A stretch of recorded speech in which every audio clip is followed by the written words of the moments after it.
Il existe des endroits sur cette terre où le temps s'est arrêté.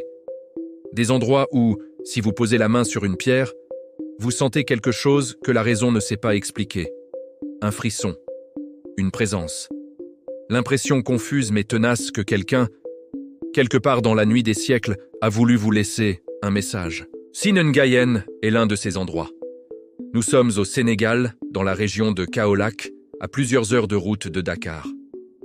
La piste latéritique s'enfonce dans la savane. Les arbres se raréfient. La terre est rouge.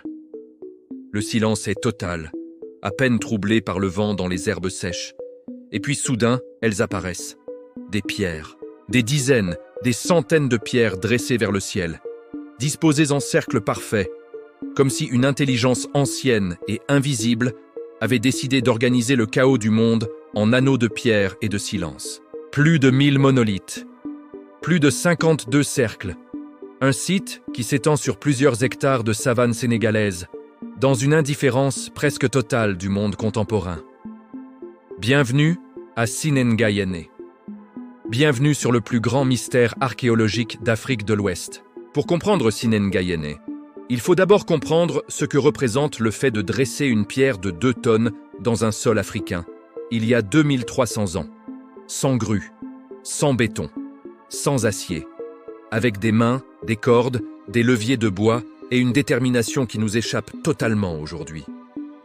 Les archéologues estiment que les premières pierres de Sinengayen ont été érigées autour du IIIe siècle avant Jésus-Christ. Pour vous donner une mesure, c'est la même époque où Alexandre le Grand venait de mourir et où son empire se fragmentait aux 4 coins du monde connu. C'est l'époque où Rome commençait sa longue montée en puissance en Méditerranée. C'est l'époque où, en Chine, le premier empereur Qin Shi Huang unifiait le pays et posait les fondations de la Grande Muraille.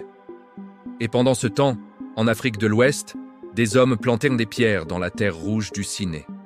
Ce que cela signifie, c'est que Sinengayen n'est pas un accident, ce n'est pas le fruit d'une fantaisie ou d'un hasard. C'est le produit d'une civilisation organisée, structurée, capable de mobiliser des ressources humaines et matérielles considérables autour d'un projet commun. Une civilisation qui avait ses ingénieurs, ses artisans, ses chefs, ses croyances, sa vision du monde et de l'au-delà. Les pierres sont taillées dans la latérite, cette roche ferrugineuse qui donne à la terre sénégalaise sa couleur ocre caractéristique.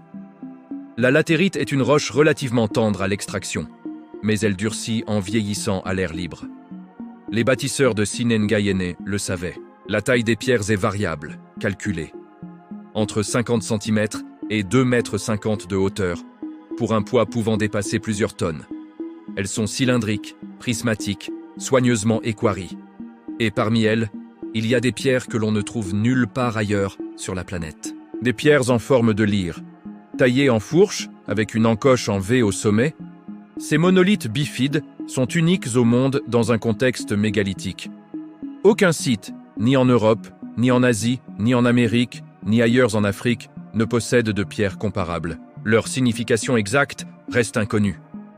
Certains chercheurs y voient un symbole cosmologique, une représentation de la dualité entre le monde des vivants et celui des morts.